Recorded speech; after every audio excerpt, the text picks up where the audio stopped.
L'éthique de Spinoza, publiée en 1677 après sa mort, est une œuvre magistrale de philosophie qui propose une vision unifiée de la nature, de Dieu et de l'homme.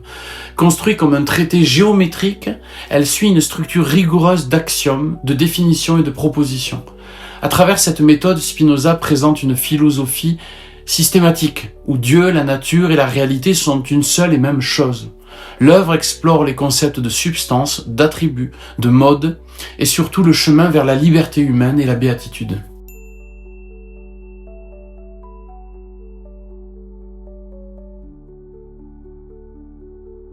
Spinoza commence l'éthique en définissant Dieu comme la seule substance existante, c'est-à-dire ce qui existe en soi et est conçu par soi. Pour Spinoza, Dieu n'est pas un être transcendant séparé du monde, mais la réalité elle-même. Cette substance unique possède une infinité d'attributs dont deux sont accessibles à l'homme. L'étendue, c'est la matière, et la pensée, c'est l'esprit. Dieu ou la nature, Deus sive natura, est tout ce qui existe, et rien n'existe en dehors de cette substance infinie. Les modes sont les manières dont la substance se manifeste dans le monde. Chaque chose particulière, comme un objet, une idée ou un être humain, est un mode, c'est-à-dire une modification temporaire de la substance infinie. Ces modes sont déterminés par d'autres modes, dans une chaîne infinie de causalité. Ainsi, tout ce qui existe est nécessairement déterminé par la nature de Dieu ou de la nature. Spinoza soutient que tout dans l'univers suit un ordre nécessaire. Rien n'est le fruit du hasard ou de la contingence, et tout ce qui existe découle de la nature même de Dieu. Cette vision déterministe rejette l'idée de libre arbitre au sens traditionnel, car les actions humaines, tout comme les événements naturels, sont déterminés par des causes antérieures. Pour Spinoza, comprendre cette nécessité est une étape essentielle vers la liberté.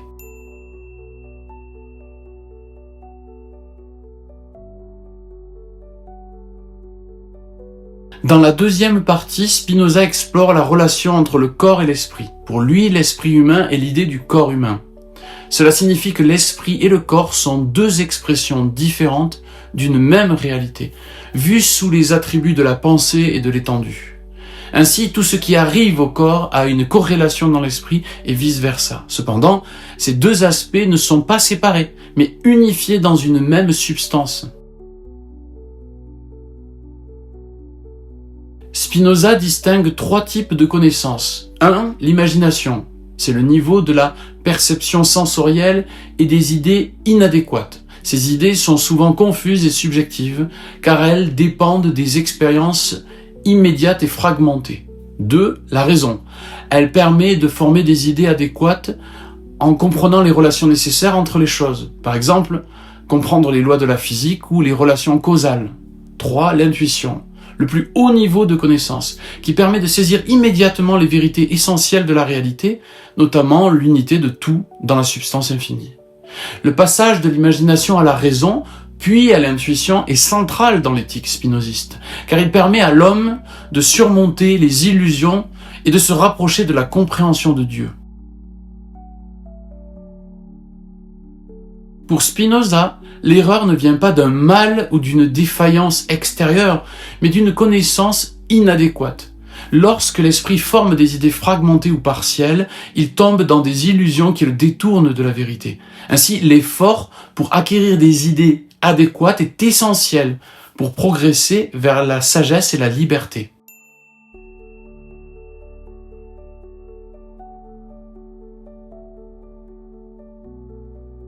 Dans cette partie, Spinoza se concentre sur les émotions ou affections, affectus. Les affections sont des modifications de l'esprit provoquées par des interactions avec le monde extérieur. Elles peuvent être soit actives, lorsque l'esprit est la cause adéquate de ces affections, c'est-à-dire qu'il agit selon sa nature, ou passives, lorsque l'esprit subit des influences extérieures et agit de manière déterminée par des causes externes. Les passions, selon Spinoza, sont des affections passives qui peuvent emprisonner l'esprit dans une vision inadéquate du monde. Ces passions incluent la peur, la colère ou la tristesse, qui sont souvent le résultat de perceptions inadéquates et de l'imagination. Spinoza regroupe toutes les passions humaines en deux catégories fondamentales, la joie et la tristesse. La joie correspond à une augmentation de la puissance d'agir, tandis que la tristesse correspond à une diminution de cette puissance. Par exemple, l'amour est une joie associée à l'idée d'une cause extérieure, tandis que la haine est une tristesse associée à une cause extérieure.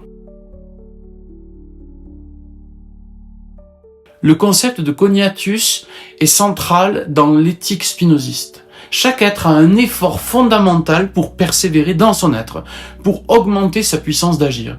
Cet effort est à la fois physique et mental, et il constitue la base de toutes les affections. Plus un individu comprend la nature de son cognitus, plus il peut agir librement et rationnellement.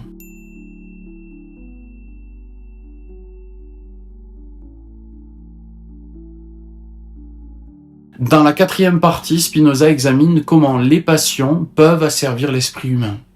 Lorsque nous sommes dominés par des affections passives, nous sommes comme des jouets des causes extérieures, incapables d'agir selon notre nature véritable.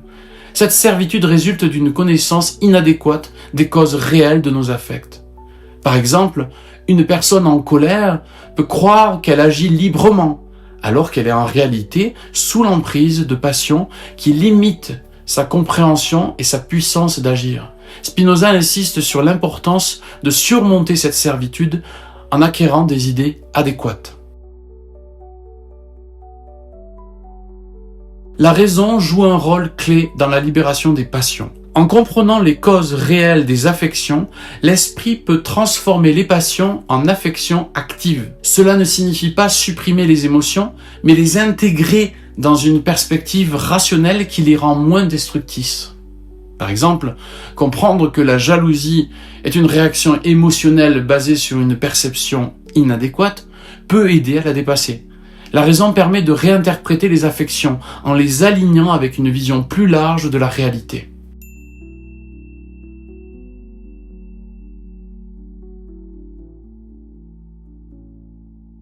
La cinquième partie est le sommet de l'éthique, où Spinoza décrit la liberté ultime et la béatitude. La liberté consiste à vivre en accord avec la raison et à comprendre la nécessité universelle. Cela conduit à un état de béatitude, une joie profonde qui découle de la connaissance intuitive de Dieu. L'amour intellectuel de Dieu, amor intellectualis Dei, est l'expression la plus haute de cette béatitude. Il s'agit d'un amour rationnel et universel, où l'individu reconnaît sa propre union avec la nature infinie. Cet amour n'est pas émotionnel, mais une compréhension intellectuelle de l'unité de toute chose dans la substance divine. Spinoza conclut l'éthique en affirmant que l'esprit humain peut atteindre une certaine forme d'éternité. Lorsque l'esprit comprend les choses sous l'aspect de l'éternité, sub specie aeternitatis, il s'élève au-delà des limitations temporelles et perçoit sa participation à la réalité infinie. Cet état d'éternité est accessible à travers la connaissance intuitive qui transcende les illusions du temps et de la contingence. L'éthique de Spinoza est une œuvre puissante qui propose une vision intégrée de la réalité, où Dieu, la nature et l'homme sont unifiés dans une substance infinie. En suivant une méthode rigoureuse, Spinoza montre comment la compréhension rationnelle de la réalité peut libérer l'esprit des passions, le conduisant vers la liberté et la béatitude.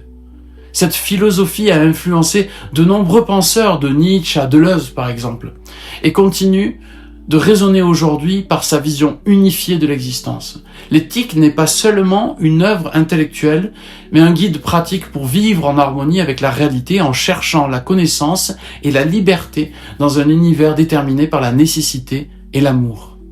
Merci.